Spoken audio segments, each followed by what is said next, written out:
Hi friends, part 1 వీడియోలో మనం 7th class ఇంగ్లీష్లోని మొదటి మూడు పాఠ్యాంశాల యొక్క గ్లాసరీ వొకాబులరీ గురించి నేర్చుకున్నాం. ఈ వీడియోలో ఈ మూడు పాఠ్యాంశాల్లో ఉండేటటువంటి గ్రామర్ పాయింట్స్ని ఏ ఒక్కటి కూడా మిస్ చేయకుండా క్షుణ్ణంగా మనం డిస్కస్ చేసుకుందాం. అంతేకాకుండా మిగిలిన మూడు పాఠాల్లోని గ్లాసరీ వొకాబులరీ గ్రామర్ గురించి క్షుణ్ణంగా వివరించుకుందాం. అంటే ఈ పార్ట్ 2 వీడియోలో మొత్తం 7th క్లాస్ని కంప్లీట్ చేసేద్దాం. ఓకేనా? ఇక్కడ మనం పార్ట్ 1 ఒకసారి మనం రివైజ్ చేసుకున్నట్లయితే టౌన్ మౌస్ కంట్రీ మౌస్ రచయిత ఎవరండి? థామ్సన్. అంటే ఓవరాల్గా ఒకసారి రచయితలు ఇందులో కేవలం 5 మంది మాత్రం రచయితలు ఉన్నారు. 6 మంది రచయితలు. థామ్సన్. టౌన్ మౌస్ సిటీలో ఉండే మౌస్ థమ్సప్ తాగుతుంది కనుక థామ్సన్ అనే రచయిత. ఎందుకంటే ఈ బిట్ ఒకటి కన్ఫర్మ్ కనుక ఒకసారి చర్చించుకుందాం. It's change. ఈ ప్రపంచం చాలా మారింది. ఏం మారింది? గొర్రెలను కూడా క్లోనింగ్ చేసే స్థాయికి మనం ఎదిగాము కనుక ఇట్స్ చేంజ్ అనగానే మనకి గొర్రె అని గుర్తుకు రావాలి. యమ్మ గొర్రె అనే రచయిత ఇట్స్ చేంజ్ అనే పాఠ్యాంశాన్ని రచించాడు. తరువాత home they brought her warrior dead. ఇది మనం పార్ట్ 1లో చర్చించుకున్నాం, కాకపోతే ఒకసారి చూసేద్దాం. Home they brought her warrior dead అంటే సైనికుడి యొక్క శవాన్ని ఇంటికి తెచ్చేటప్పుడు ఏం జరిగిందో అని తెలియజేసేదే ఈ పాఠ్యాంశం. మనం ఎలా గుర్తుంచుకుందామంటే వారియర్ డెడ్ అంటే సైనికుడు చనిపోయాడంట. ఎలా చనిపోయాడు? TENNYS టెన్నిస్ ఆడుతూ చనిపోయాడు. ఆ దేవుడి దగ్గరికి చేరిపోయాడు. లార్డ్ టెన్నిస్ వారియర్ డెడ్ పాఠ్యాంశ రచయిత. తరువాత ఈ లెసన్లో ఈ పార్ట్ 2లో మనం చర్చించుకుందాం. ఇక్కడ మనకి డియర్ మామ్ అనే పాఠ్యాంశ రచయిత బ్రెయిన్ ప్యాటర్న్ అంటే మీరు ఎలా గుర్తుంచుకుంటారంటే డియర్ మామ్ మన యొక్క మమ్మీ మన బ్రెయిన్ యొక్క ప్యాటర్న్ని మార్చేస్తుంది. PATTERN pattern. మన యొక్క తల్లి మన యొక్క బ్రెయిన్ ప్యాటర్న్ని మార్చేస్తుంది. అంటే మన కాలేజ్ నుంచి ఇంటికి వచ్చేసరికి మన యొక్క ఆలోచన విధానాన్ని అంతటిని మార్చేది మన యొక్క తల్లి. మన సైకాలజీలో కూడా నేర్చుకుంటాం. శిశువు యొక్క మొట్టమొదటి గురువు ఎవరు అంటే తల్లే.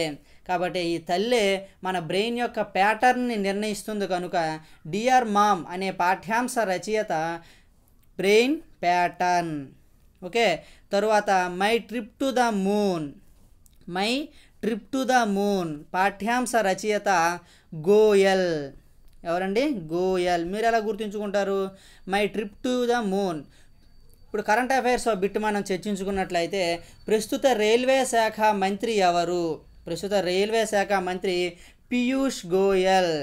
అయితే ఈ పీయూష్ గోయల్ యొక్క కోరిక ఏంటంటే ఈ బై ట్రైన్ అంటే ట్రైన్ ద్వారా ఈ చంద్రుడు వద్దకు ఒక చిన్న ట్రిప్ వేయాలని ఇతని కోరిక. అందుకే ఇతను ఏ పాఠ్యాంశాన్ని రచించాడండి?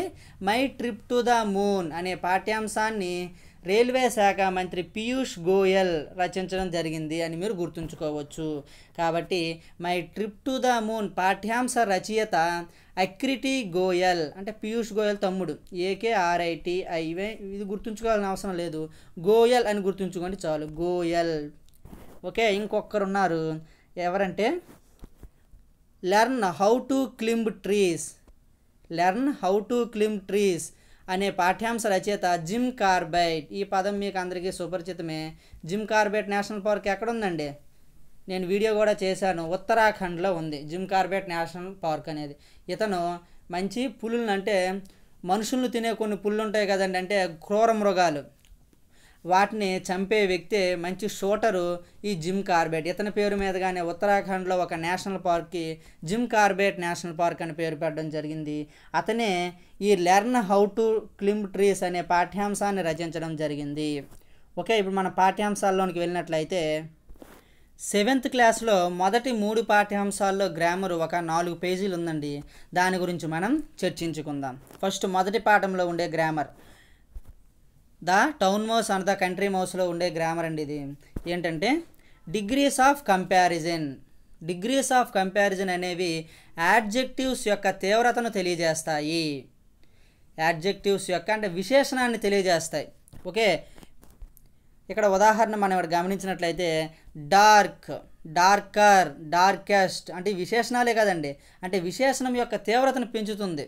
Okay, small, smaller, smallest, clever, cleverer, cleverest. Very very important bit అండి. డిగ్రీస్ ఆఫ్ కంపారిజన్ అనేది వేటి యొక్క తీవ్రతను తెలియజేస్తుందంటే యాడ్జెక్టివ్స్ విశేషణాల యొక్క తీవ్రతను తెలియజేస్తాయి. ఓకే, అయితే ఇక్కడ మీరు ఈ పదాలను గమనించినట్లయితే వీటిలో ఇవన్నీ కూడా ఒక సిలబల్ ఉన్న పదాలు. వీటన్నింటికి డార్క్ అయితే ఈఆర్, ఈఎస్టీ చేరడం జరుగుతుంది. కానీ 2 or more దెన్ సిలబస్ ఉన్నట్లయితే, 2 కంటే ఎక్కువ సిలబస్ ఉన్నట్లయితే దానికి మోర్, మోస్ట్ అనే పదాలు చేరడం జరుగుతుంది. ఓకే, ఇక్కడ useful, more useful, most useful, beautiful, more beautiful, most beautiful. ఇలా వీటన్నింటికి కూడా 2 or more సిలబల్ ఉన్న పదాలకు ఈ మోర్, మోస్ట్ అనేవి చేరటం జరుగుతుంది. ఇక్కడ వీటిని కొంచెం గుర్తుంచుకోండి. మచ్, మచ్కు comparative more, superlative most, good, better, best, bad, worse, worst, far, further, farthest, far, further, farthest. వీటికి కొంచెం ఇంపార్టెన్స్ ఇవ్వండి. తరువాత యూజ్ ఆఫ్ మే, అంటే మేను మనం ఏ సందర్భంలో వాడుతాము? మే అనే వాక్యాన్ని మనం మే ఐ కమిన్ సార్, ఒకటే ఎగ్జాంపుల్ గుర్తుంచుకోండి. మే ఐ కమిన్ సార్ అనే పదాన్ని మనం విరివిగా వాడుతాం. మే అనేది ఒక ఫార్మల్ వే, అంటే ఒక సంప్రదాయ పద్ధతి ప్రకారం అడగాలనుకుంటే మే ఐ కమిన్ సార్ అని అడగడం జరుగుతుంది. మే అనేది underlined word may is helping verb. ఇక్కడ మే అనేది ఏంటండి? Helping verb. మే అనేది ఇక్కడ helping verb. It is used to take or give permission in a formal way. Formal way అంటే ఏంటండి? సంప్రదాయ పద్ధతి. ఫార్మల్ డ్రెస్ అంటాం కదా, సంప్రదాయ పద్ధతిలో వేసుకున్న డ్రెస్నే ఫార్మల్ డ్రెస్ అంటాం. అలానే మే కమిన్ సార్ అనేది మనం పొలైట్ వేలో, ఫార్మల్ వేలో అడిగితే దాన్ని మే అనే పదాన్ని మనం యూజ్ చేయవలసి ఉంటుంది. అలా కాకుండా మే కమిన్ సార్ అనేది ఒక ఫార్మల్ వే, కానీ మనం కెన్ అనే పదాన్ని మనం ఉపయోగించినట్లయితే అది ఇన్ఫార్మల్ వే అవుతుంది. ఓకే, అదే could is formal way. Could అనే పదాన్ని ఉపయోగించినట్లయితే అది కూడా ఒక ఫార్మల్ వేగా పిలువబడుతుంది. Could you take your pen, could you give your pen, మీరు మీ యొక్క పెన్నుని ఇవ్వగలరా అని మనం ఒక పొలైట్ వేలో అడిగినట్లు కుడ్ అనే పదాన్ని ఉపయోగించినట్లయితే అర్థం చేసుకోవచ్చు. Okay, can I take leave of you, can I take leave of you. Can అనే పదాన్ని మనం ఇక్కడ ఉపయోగించాం కనుక ఇది ఇన్ఫార్మల్ వేగా మనం పరిగణించడం జరుగుతుంది. Okay, could I take leave of you, could అనేది మాత్రం ఫార్మల్ వేగా గుర్తుంచుకోవచ్చు. కుడ్ అనే పదాన్ని ఉపయోగించినట్లయితే అది ఫార్మల్ వే. ఓకే, టెట్కి రిపీటెడ్గా ఇదే ప్రశ్న అనేది మీరు ఒక్కసారి 2018 టెట్ పేపర్ను ఒక్కసారి తీసుకోండి, బుక్ తీసుకున్నట్లయితే ఈ ప్రశ్న ప్రతి పేపర్లో రిపీట్ కావడం జరిగింది. అంటే ఈ ప్రశ్న కాదు, ఈ ప్యాటర్న్లో ఉండే ప్రశ్న. ఎలా అడిగేవాడంటే మే ఐ కమిన్ సార్ అని ఇలా క్వశ్చన్ మార్క్. ఇక్కడ మే అని ఉపయోగించాం కనుక ఇది ఫార్మల్ వే. ఓకే, అంతేకాకుండా మే ఐ కమిన్ సార్, నేను లోపలికి రావచ్చా అని మనం అడిగాం, అప్పుడు అది టేకింగ్ పర్మిషన్. కాబట్టి ఆప్షన్ డి ఏమని ఇస్తాడంటే బి అండ్ డి, దాన్ని మనం ఆన్సర్గా ఎంచుకోవాల్సి ఉంటుంది. ఇక్కడ వెరీ వెరీ ఇంపార్టెంట్, వీటిపైన కొంచెం ఇంపార్టెన్స్ ఇవ్వండి. Sindhu may come to India next month అంటే అర్థం ఏంటండి? Sindhu may come to India next month అంటే సింధు నెక్స్ట్ మంత్ ఇండియాకి రావచ్చా? సింధు నెక్స్ట్ మంత్ ఇండియాకి రావచ్చా అంటే ఇక్కడ మే అనే పదాన్ని ఉపయోగించాం కాబట్టి ఆన్సర్ ఏమవుతుంది? డి అంటే ఫార్మల్ వేలో అడిగాం అంటే రావచ్చా అని అన్నాం కనుక ఇది ఎక్స్ప్రెసింగ్ పాజిబిలిటీ. అర్థమైందండి? Sindhu may come to India next month, Sindhu next నెల ఇండియా రావచ్చా అంటే రావచ్చా రాకపోవచ్చా, ఎక్స్ప్రెసింగ్ పాజిబిలిటీ కనుక ఈ సి మరియు డీను ఆన్సర్గా ఎంచుకోవలసి ఉంటుంది. ఓకే, తరువాత you may use my cell phone if you need. నీకు అవసరమైతే నా సెల్ ఫోన్ని మీరు యూజ్ చేసుకోవచ్చు. Okay, you may use my cell phone if you need. మీకు అవసరమైతే నా మొబైల్ని మీరు యూజ్ చేసుకోవచ్చు. ఇక్కడ మే అనే వాక్యాన్ని ఉపయోగించాడు కనుక ఫార్మల్ వే. ఉపయోగించుకోవచ్చు కనుక గివింగ్ పర్మిషన్. ఓకే, ఇలా ఏ అండ్ డి ఆన్సర్గా మనం ఎంచుకోవడం జరుగుతుంది. Can I take leave of you. Can అనే వాక్యాన్ని ఉపయోగించారు ఇక్కడ. కెన్ అనే పదాన్ని ఉపయోగించారు కనుక ఇది informal way. Can I take leave of you, నేను ఎక్కడి నుంచి వెళ్ళవచ్చా అనేసి మీరు టేకింగ్ పర్మిషన్ అడిగారు కనుక అది బి మరియు డి రెండింటి కూడా ఆన్సర్గా మనం ఎంచుకోవచ్చు. అంటే ప్రతిదానికి ఆప్షన్స్ రాయడం ఎందుకని ఒకటే రాయడం జరిగింది. ఇలా వీటన్నింటినీ కూడా మీరు ఫస్ట్ లెసన్లో దీని నుంచి తప్పనిసరిగా ఒక బిట్ అనేది రావడం జరుగుతుంది. యూజింగ్ విష్ అంటే ఏంటంటే కోరిక. ఈ లెసన్లో ఫస్ట్ లెసన్లో the town mouse and country మౌస్లో ఒక ఉదాహరణ మనం గమనించినట్లయితే I wish there was an air conditioned coach అంటే అర్థం ఏంటి? ఇది కూడా రిపీటెడ్గా అవడం జరిగింది. I wish there was an air conditioned coach అంటే ఏంటంటే అక్కడ ఒక ఎయిర్ కండిషన్డ్ కోచ్ ఉంటే బాగుండేది. Okay, I wish there was an air conditioned coach అంటే అర్థం ఏంటంటే అక్కడ ఎయిర్ కండిషన్డ్ కోచ్ ఉంటే బాగుండేది. ఓకే, విష్ అని ఎక్కడైనా మనకు కనిపిస్తే ఆ విధంగా ఉంటే బాగుండు అనే అర్థం రావడం జరుగుతుంది. ఓకే, ఇక్కడ సెంటెన్స్ ఫార్మేషన్ మనం గమనించినట్లయితే wish plus subject plus past tense వచ్చినట్లయితే అది అన్రియల్ పాస్ట్గా మనం పరిగణించాల్సి ఉంటుంది. వెరీ వెరీ ఇంపార్టెంట్ అండి. ఇది మనం ఫస్ట్ లెసన్లోనే ఈ కాన్సెప్ట్ ఉంది. నేను ఏ ఒక్కటి కూడా బయటిది టెక్స్ట్ బుక్ దాటి బయటికి మాత్రం ఒక్క పాయింట్ కూడా బయట చెప్పట్లేదు. ఎందుకంటే టెక్స్ట్ బుక్లో ఉన్న కాన్సెప్టే చాలా ఎక్కువ, ఇంకా బయటికి చెప్పాల్సిన అవసరం లేదు. కనుక టెక్స్ట్ బుక్లో ఉన్న విషయాన్ని క్షుణ్ణంగా నోట్స్ రాసి మీకు చెప్పడం జరుగుతుంది. ఓకే, దీన్ని నేర్చుకుంటేనే మనకు ఎనఫ్ అన్నమాట. దీన్ని మనం ఖచ్చితంగా నేర్చుకుంటే మనం 100% ప్రజెంట్ చేయొచ్చు. కానీ ఖచ్చితంగా నేర్చుకోవాలి. మనకి ఎక్కడైనా విష్ అని కనిపించిందంటే అది అన్రియల్ పాస్ట్, అంటే మనం దాన్ని తిరిగి మార్చలేం. మీకు ఇప్పుడు అక్కడ ఏసీ కోచ్ ఉంటే బాగుండు అని మీరు ట్రైన్ దిగిన తర్వాత ఆ మాట అంటారు. నేను ట్రైన్ దిగేసిన తర్వాత ఏమంటానంటే అరే నేను ట్రైన్ ఎక్కానురా, ఆ ట్రైన్లో ఏసీ కోచ్ ఉంటే బాగుండు అని అన్నాను. అంటే నేను అది అన్రియల్ పాస్ట్, అది మళ్ళీ నేను తిరిగి మార్చలేని ఒక గతాన్నే విష్ అనే వాక్యంతో ఉపయోగించి చెప్పడం జరుగుతుంది. Okay, the sentence meaning is I am sorry there was no air conditioned coach అంటే అక్కడ ఎటువంటి ఎయిర్ కండిషన్డ్ కోచ్ లేదు అనే సందర్భంలో ఐ విష్ అనే పదాన్ని వాడడం జరుగుతుంది. చూడండి, దీని నుంచి ఈ కాన్సెప్ట్ నుంచి 1 మార్క్. ఒక్కసారి మీరు అందుకే నేను చెప్పేది ఏంటంటే ఈ 2018లో జరిగినటువంటి టెట్ మరియు ఈ డిఎస్సి ఆ ప్రశ్నపత్రాలన్నింటినీ చూడండి. ఇలానే మరి ఇంకా సెంటెన్స్ కూడా మార్చకుండా ఇదే విధంగా ప్రశ్నలు ఇవ్వడం జరిగింది. Sindhu has to go to school urgently. She wishes to have a car.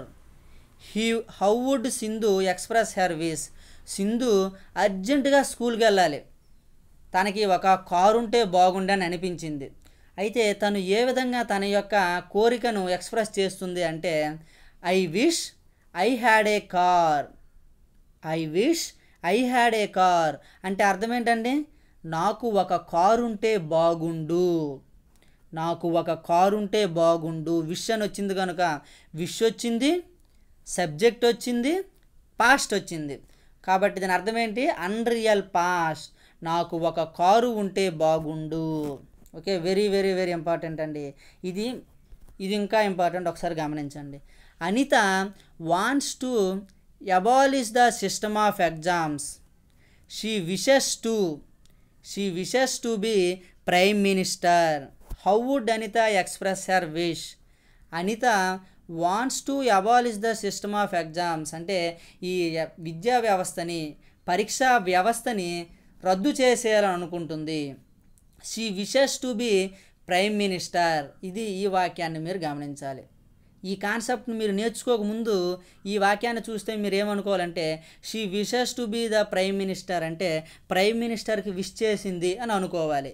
కానీ ఈ కాన్సెప్ట్ ఇన్న తర్వాత మీరు ఏమర్థం చేసుకోవాలంటే ఆమె she wishes to be prime minister అంటే నేనే ప్రైమ్ మినిస్టర్ అయితే బాగుండు, నేను ప్రైమ్ మినిస్టర్ అయితే బాగుండు అని అనుకుంది Anitha. How would Anitha express her wish అంటే I wish I were a prime minister to abolish the system of exams. Anitha ఏమనుకుందండి? I were a prime minister, నేనే ఒకవేళ ప్రైమ్ మినిస్టర్ అయితే, to abolish the system of exams, నేను ఈ exam సిస్టమ్ని రద్దు చేసేస్తాను అంది. ఇక్కడ వెరీ ఇంపార్టెంట్ అండి. ఇక్కడ వర్ అనే పదాన్ని ఎందుకు ఉపయోగించారు అంటే ఐ వర్ అనే పదం అనేది ఎప్పటికీ జరగని వాటికి ఐ వర్ అనే పదాన్ని వాడతాం. ఎప్పటికీ జరగని సందర్భంలో ఐ వర్ అనే పదాన్ని వాడతాం. మీరు 5th క్లాస్ టెక్స్ట్ బుక్లో చూసినట్లయితే ఇక్కడ ఒక పోయం ఉంటుందండి. I were I A bird I will fly. నేనే పక్షినైతే నేను ఆకాశంలో చక్కగా ఎగురుతాను. ఇక్కడ ఐ వర్ ఏ బర్డ్, నేనే పక్షినైతే, ఇక్కడ ఐ వర్ అనే పదాన్ని ఎందుకు ఉపయోగించడం జరిగిందంటే ఇది జరగని పని, ఎప్పటికీ కూడా జరగని పని ఐ వర్ అనే పదాన్ని మనం ఉపయోగిస్తాం. ఓకే, ఇది కొంచెం అవగాహన చేసుకోవడం కొంచెం కష్టమే అండి. ఎందుకంటే 7th స్టాండర్డ్లో ఉండే గ్రామరు కొంచెం క్లిష్టంగానే ఉంది. కాకపోతే మీరు టెక్స్ట్ బుక్ ఒకసారి చదవండి, చదివిన తర్వాత మళ్ళీ వీడియో చూస్తే మీకు ఇంకా చక్కగా అర్థమవుతుంది. ఓకే, ఇంకొంచెం ఇంకా ఎక్స్ప్లెయిన్ చేద్దామంటే మీకు టైం లెంత్ ఎక్కువ అవుతుంది అనే ఇబ్బంది. చాలామంది టైం లెంత్ ఎక్కువ ఉంటే ఎవరు చూడలేకపోతున్నారు, ఎందుకో మరి అందు గురించి వేగంగా చెప్పలేకపోవడం జరుగుతుంది. ఓకే, సేమ్ ఇవన్నీ కూడా అదే విధానంలో ఉంటాయి. తరువాత సెకండ్ లెసన్ సివి రామన్ పాఠ్యాంశంలో ఉండే grammar points. C V Raman born in Tamil Nadu at Tiruchirappalli. చూడండి, ఈ కాన్సెప్ట్ ఇంపార్టెంట్. చూడండి, తిరుచునాపల్లి అనేది తమిళనాడులో ఒక గ్రామం లేదా ఒక పట్టణం. కాబట్టి తమిళనాడులో తిరుచునాపల్లి అనేది ఒక ప్రాంతం కనుక పెద్దదాని ముందు ఇన్ రాయాలండి. తమిళనాడు అనేది ఒక రాష్ట్రం, ఆ రాష్ట్రంలో ఒక పట్టణం తిరుచునాపల్లి కనుక తిరుచునాపల్లి ముందు ఎట్ అనే పదాన్ని వాడాలి. ఇప్పుడు ఉదాహరణకు నాకు నేను అన్వయించుకుంటాను. కోటి బార్న్ ఇన్ సరుబుజ్జిలి, కోటి బార్న్ ఇన్ లేదా కోటి లివ్డ్ ఇన్ విశాఖపట్నం, కోటి lived in Visakhapatnam at Jagadamba. Jagadamba అనేది విశాఖపట్నంలో ఒక భాగం కనుక దీని ముందు ఎట్ అనే పదాన్ని వాడాను. విశాఖపట్నం అనేది పెద్దది కనుక దాని ముందు ఇన్ అనేది వాడాను. ఓకే, మీరు ఎలా గుర్తుంచుకుంటారంటే చిన్నదాని ముందు, తిరుచునాపల్లి అనేది చిన్నది కదా తమిళనాడుతో పోలిస్తే, కాబట్టి ఏ కూడా చిన్నదే కదా, కాబట్టి ఎట్ను వాడాను. తమిళనాడు అనేది పెద్దది కదా కాబట్టి ఐను వాడాను, ఇన్నును వాడాను అని గుర్తుంచుకోవచ్చు. His father was college physics teacher. అంటే మీరు ఈ లెసన్ చదివితే ఈ లెసన్లో కాన్సెప్ట్ అన్నమాట. ఇది ట్రూ ఆర్ ఫాల్స్లో అడిగాడు కనుక దీన్ని ఒక స్టోరీలా రాసేయడం జరిగింది. C V Raman born in Tamil Nadu at Tiruchirappalli. His father was college physics teacher. He is brilliant student right from the start. Raman spent only 200 rupees to win the Nobel prize. చూడండి, ఇలాంటి నోబెల్ ప్రైజ్, ఎన్ అనేది క్యాపిటల్ లెటర్, పి అనేది capital letter. Raman was only 42 when he won the Nobel prize. Okay, ఇలాంటి అవార్డుల ముందు ఏం వాడాలి? The అనే ఆర్టికల్ను వాడాలి. The Compton effect was discovered made by professor Crompton. Crompton effect అనేది ప్రొఫెసర్ క్రాంప్టన్ చేత డిస్కవరీ చేయబడడం జరిగింది. మీనింగ్స్ అంటే synonyms. He's parents were keen to send him abroad for higher studies. Keen అంటే యాంటీనం ఏంటంటే ఈగర్, అంటే ఏగర్లీ ఆతృతగా. ఈగర్ అంటే ఆతృత, కీన్ అన్నా కూడా ఆతృత. The world hailed to discovery. Hailed అంటే మెచ్చుకోవటం. ఆ ప్రపంచం అంతా అతని యొక్క డిస్కవరీని మెచ్చుకుంది. హెయిల్డ్ అంటే మెచ్చుకోవటం. అడ్మైర్డ్ అన్నా కూడా మెచ్చుకోవటం. కాబట్టి హెయిల్డ్ అనే పదానికి సినోనం అడ్మైర్డ్, మెచ్చుకోవటం. In his youth Raman was mainly interested in acoustics. Mainly అన్న ప్రైమర్లీ అన్న ఒకటే. మెయిన్లీ అనే పదానికి సినోనం ప్రైమియర్లీ. ద బ్రిటిష్, ఇది ఇంపార్టెంట్ చూడండి, వెరీ వెరీ ఇంపార్టెంట్, జాగ్రత్తగా గమనించండి. The British made Raman a knight of the British empire. అంటే బ్రిటిష్ ఎంపైర్కు గౌరవమైన వ్యక్తిగా రామన్ను బ్రిటిష్ వారు నిలిపారు. మేడ్ అంటే నిలపడం. ఇక్కడ మనం గమనించినట్లయితే మేడ్ అంటే ఆప్షన్స్లో ఏమని ఇస్తాడు? Appointed, managed, placed.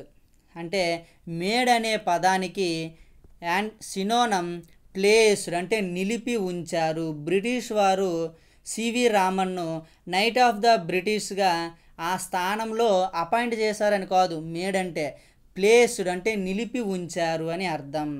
Okay, Raman passed away. Passed away అంటే డైడ్ అని అర్థం.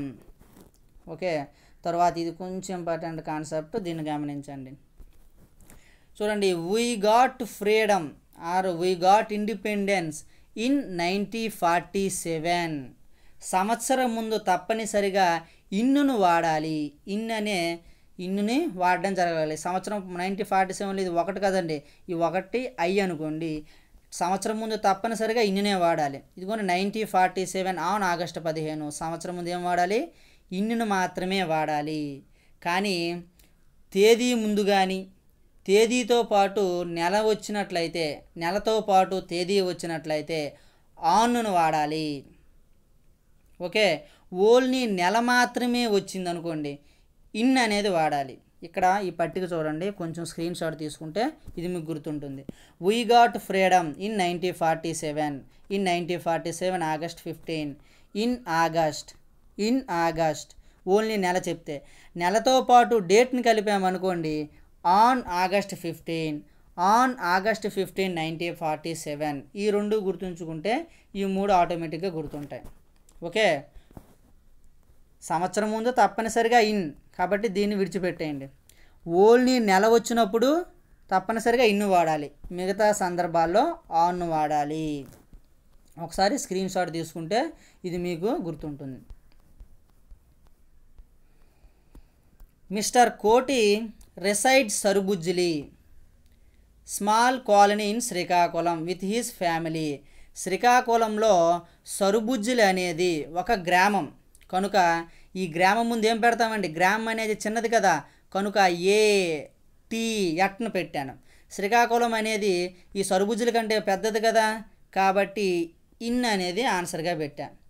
They play games at school. School అనేది చిన్నది కనుక. దా అనేది ది లేదా దాను ఏ సందర్భంలో వాడతామంటే బిఫోర్ ద మ్యూజికల్ ఇన్స్ట్రుమెంట్స్ ముందు ద అనేది వాడుతాం. Ravishankar played the guitar. కొన్ని ఇలాంటి కంఠస్థ పెట్టేస్తే మనకి ఆటోమేటిక్ గుర్తుంటాయి. రవిశంకర్ ప్లేడ్ ద గిటార్ అంటే మ్యూజికల్ ఇన్స్ట్రుమెంట్స్ ముందు ద అనే ఆర్టికల్ని మనం ఉపయోగిస్తాం. ఓకే, తరువాత ఇవన్నీ కూడా మీకు జనరల్గా మీరు చేయగలరని అనుకుంటాను. ఎగ్జాంపుల్ కూడా చూద్దాం. సంవత్సరం వచ్చింది, సంవత్సరంలో ఒకటి ఉంది కదా, సేమ్ ఇది ఐలా ఉంది కాబట్టి in 1987 mister Swaminathan was awarded Ramon Magsaysay award. అంటే బహుమతుల ముందు ఏం పెడదామండి, తప్పనిసరిగా the Nobel prize, the Ramon Magsaysay award. బహుమతుల ముందు తప్పనిసరిగా ద అనే ఆర్టికల్ని మనం ఉపయోగిస్తాం. We dined yesterday Maurya Sheraton hotel అనేది ఒక పేరు కదండి, మౌర్య షెల్టన్ హోటల్ అనేది ఒక పేరు కనుక ద అనే ఒక ఆర్టికల్ను రాస్తాం. Koti lent me an interesting book అయ్యింది కదండి, ఓవెల్స్ ఏఐఓయు కనుక యాన్ని ఉపయోగించాం. My father is a school teacher, ఇక్కడ ఏ అనే ఆర్టికల్ను ఉపయోగించాం. చూడండి, ఇంత సబ్జెక్ట్ ఉంది, మీరేంచో 5 నిమిషాల్లో పెట్టేయండి, 10 నిమిషాల్లో పెట్టేయండి వీడియో అని అనడం జరుగుతుంది. ఎలా అండి, మీరైనా ఆలోచించండి. దీన్ని నేను కూడా మెరుగుదిద్దేవో 4 ఇంపార్టెంట్ ఈ టెక్స్ట్ బుక్ మొత్తంలో ఒక 40 ఇంపార్టెంట్ పాయింట్స్ని ఒక 10 నిమిషాల్లో చెప్తే చాలా ఎక్కువ వ్యూసే వస్తాయి. కానీ నా ఉద్దేశం ఏంటంటే అలా నేర్చుకోవడం వృధా. నేర్చుకుంటే మొత్తం ఒకేసారిగా నేర్చుకోండి. మనం ఏదో వ్యూస్ కోసం ఒక 10 నిమిషాలు వీడియో పెట్టి దాన్ని హైలైట్ చేసి కొన్ని ఇంపార్టెంటే మంచి కోడ్స్ ఉన్న విషయాలను మాత్రమే చెప్తే చాలామంది చూస్తారు, కానీ దాన్ని ఉపయోగం అనేది ఉండదు. అందుకే మీరు చూస్తే చూడండి, లేకపోతే లేదు. నా వంతుగా నేను మొత్తం అంశాలని వీడియోగా చేస్తా, అది నా ఉద్దేశం. తరువాత my father is a school teacher. Mister Swaminathan worked at the Indian agriculture research institute. ఇదిగోండి, ఏవైనా సంస్థల ముందు తప్పనిసరిగా ది అనేది ఉపయోగిస్తాం, ద అనేది తప్పనిసరిగా ఉపయోగిస్తాం. Rekha bought a long notebook yesterday. A long notebook yesterday ఎందుకనంటే కన్సోనెంట్స్ అంటే హల్లుల ముందు ఏను మనం ఉపయోగిస్తాం కనుక. Shravani is eating mangoes now. తరువాత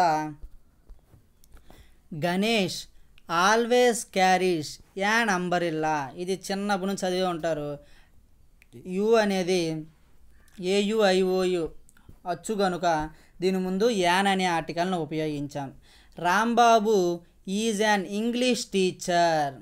ఓకే, ఈ అనేది ఏయుఐఓయు అచ్చు కనుక దీని ముందు యాన్ అనేది వాడాం. Ravi Shastri played the guitar. చూడండి, గిటార్ అనేది మ్యూజికల్ ఇన్స్ట్రుమెంట్ కనుక దాని ముందు ద అనే ఆర్టికల్ను ఉపయోగించాం. కోటి studied at Narayana college. At అనేది శ్రీకాకుళంలో ఒకటి కనుక దీని ముందు ఎట్ అనేది వాడడం జరిగింది. The first UNO secretary is Trygve Lie. చూడండి, first, the second, the first ఇవన్నీ కూడా ఇలాంటి ర్యాంకులు ఇచ్చే ముందు తప్పనిసరిగా వాటి ముందు ద అనే వాక్యాన్ని ఆర్టికల్ను ఉపయోగించడం జరుగుతుంది. The first UNO secretary is ట్రిగ్వేలి.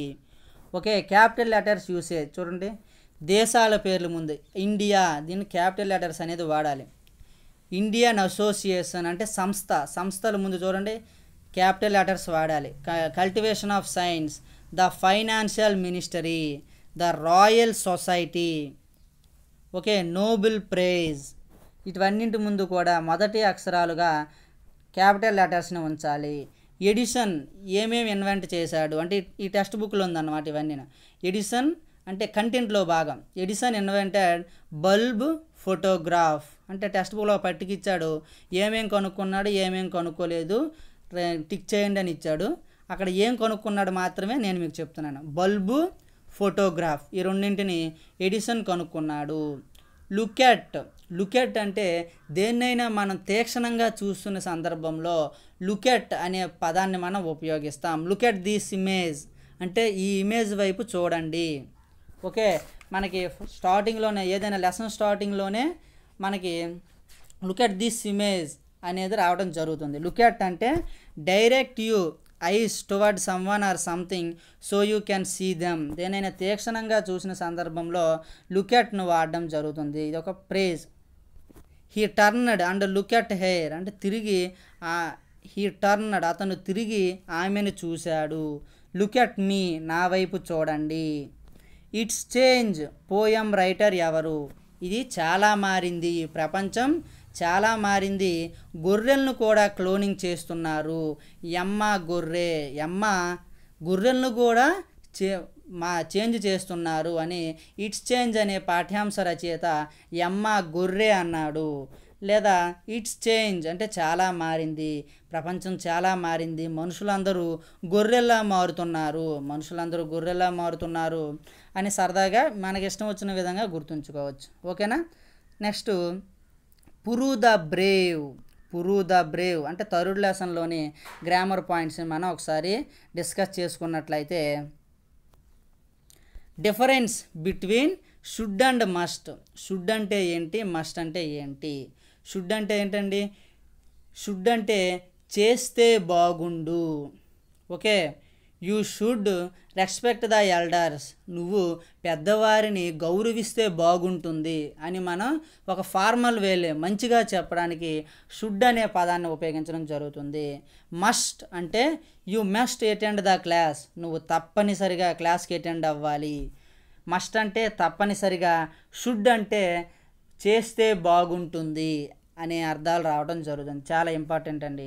ఇవే మనకి స్పోకెన్ ఇంగ్లీష్ క్లాస్కి వెళ్ళినట్లయితే ఫస్ట్ మీకు నేర్పేవి ఏవైనా ఉన్నాయంటే ఈ షుడ్, మస్ట్, యూజ్ టు, ఆగట్టు ఇటువంటి పదాలే ముందు నేర్పుతారు ఈ టెక్స్ట్ బుక్స్లో కూడా. అందుకే టెక్స్ట్ బుక్ చదవమనే కారణం ఏంటంటే మీకు ఒక క్రమ పరిమాణంగా ఒక్కొక్క స్టెప్ టు స్టెప్ మనకి ఇంగ్లీష్ నేర్చుకోవడం జరుగుతుంది క్లాస్ వైజ్.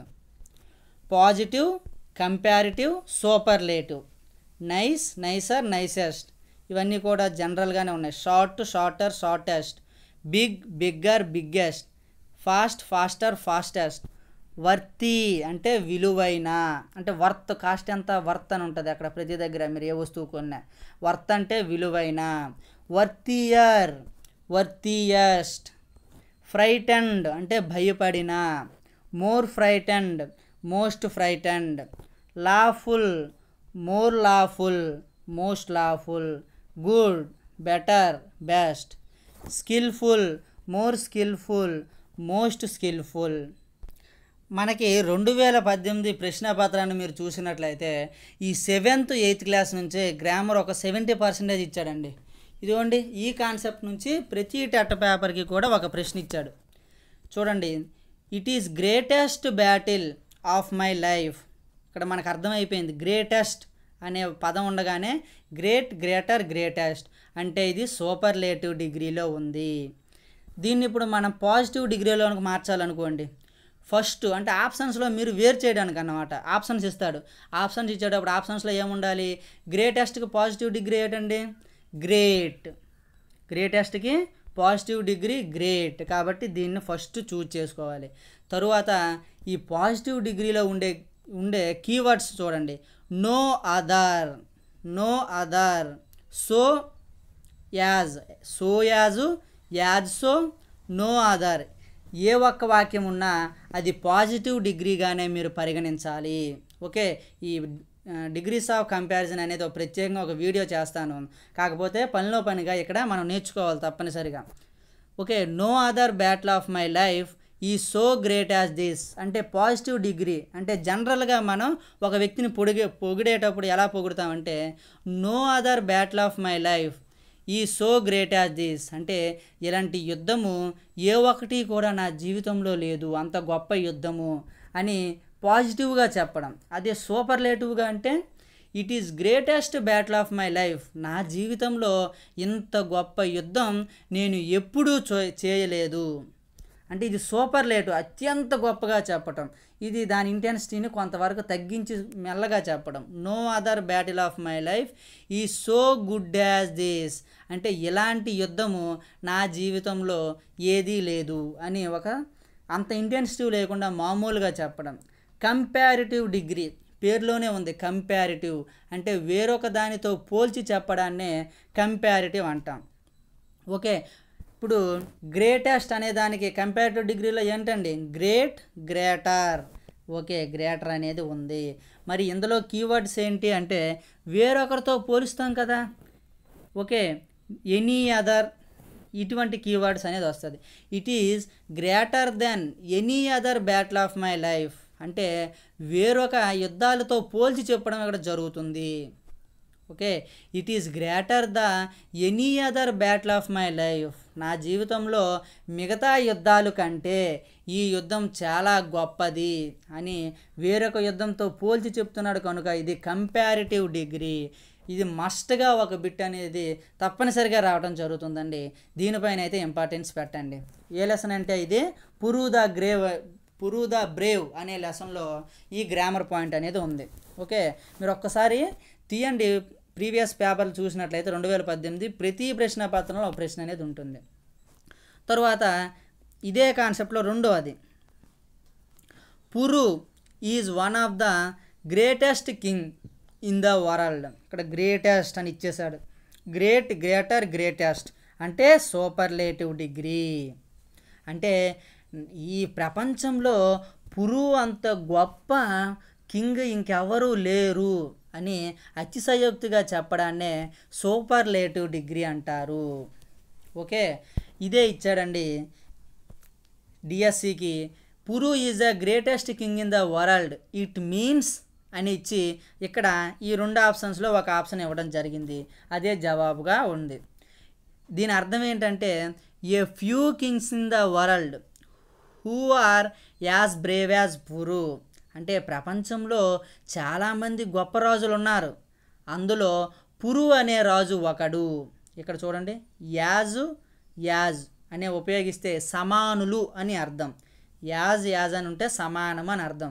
ఫ్యూ కింగ్స్ ప్రపంచంలో చాలా తక్కువ మంది గొప్పవారు ఉన్నారు, అందులో పురు అనే రాజు ఒకడు అని అర్థం.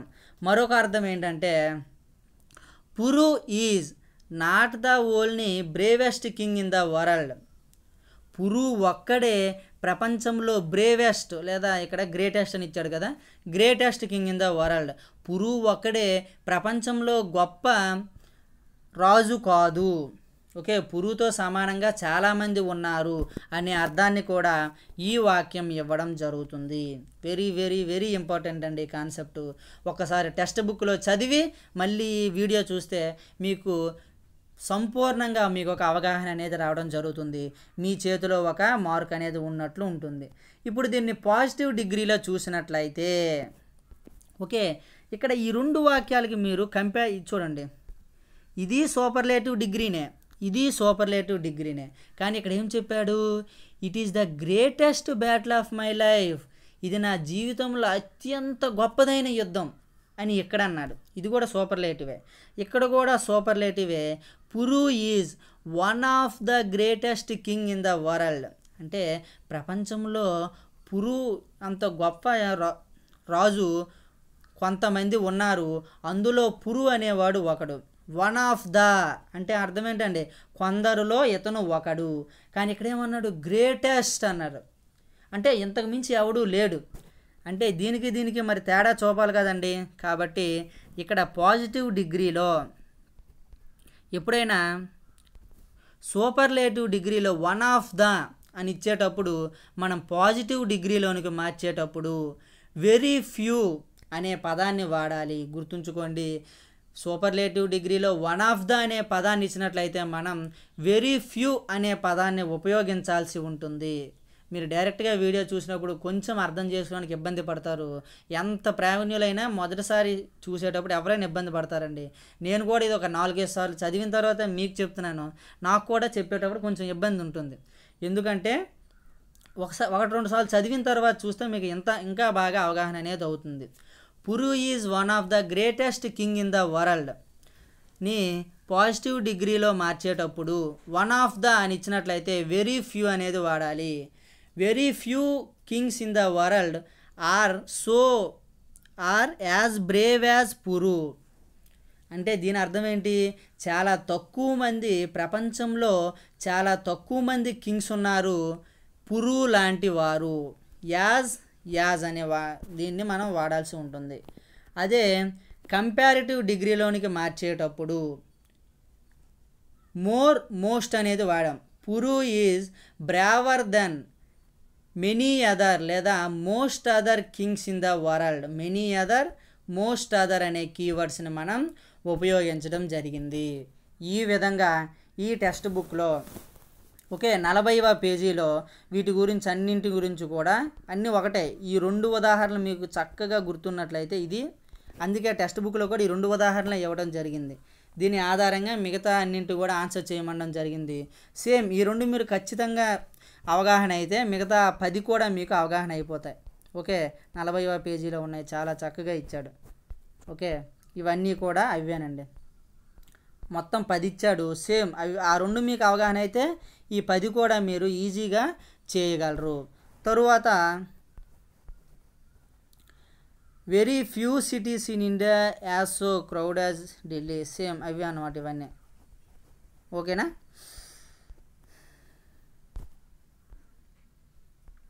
ఇక్కడ మీరు గమనించినట్లయితే home they brought the her warrior అనే పాఠ్యాంశ రచయిత Tennyson. Home they brought her warrior అనే పాఠ్యాంశ రచయిత టెన్నీసన్. What is ఎనగ్రామ్? ఎనగ్రామ్ అంటే ఏం లేదండి, ఒక పదం ఇస్తాడు. ఆ పదంలోని ఎన్ని అక్షరాలు ఉన్నాయండి ఇందులో? 3, 6, 9, 12. ఈ 12 అక్షరాలతో దీనితో రిలేటివ్గా ఉండే మరొక మంచి పదాన్ని తయారు చేయాలి.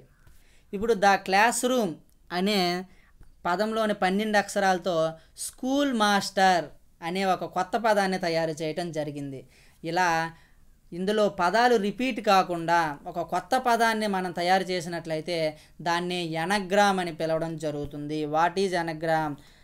All the letters of the name or phrase must be used once and only once. అంటే ఇందులో ఉండే పదాలన్నింటినీ కూడా ఒకేసారి ఉపయోగించి this is the basic rule. The best anagrams are meaningful and relate in some way to the original subject.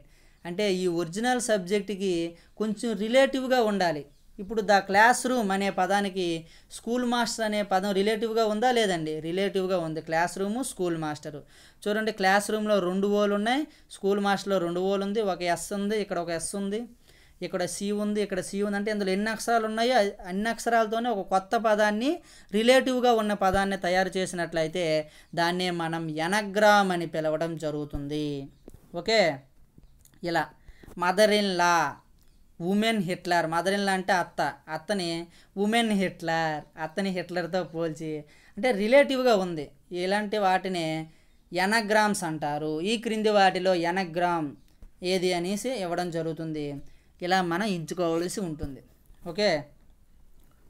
దీంతో మనకి మొదటి 3 లెసన్స్ మా పార్ట్ 1 పార్ట్ 2తో కలిపి మొత్తం ఈ మొదటి 3 లెసన్స్ గ్రామరు, వొకాబులరీ మరియు గ్లాసరీ 3 గురించి కూడా క్షుణ్ణంగా ఎక్కడ ఏ ఒక్క బిట్ని విడిచిపెట్టకుండా నేర్చుకున్నాం. నెక్స్ట్ పార్ట్లో ఈ 3 లెసన్స్ గురించి కూడా ఒకే పార్ట్లో, అంటే ఈ పార్ట్ అనేది కొంచెం ఎక్కువగా ఉంటుంది, ఈ పార్ట్ చాలా తక్కువగా ఉంటుంది. ఈ లెసన్ గురించి మనం క్షుణ్ణంగా నేర్చుకుందాం. Okay, thank you, bye, keep smiling.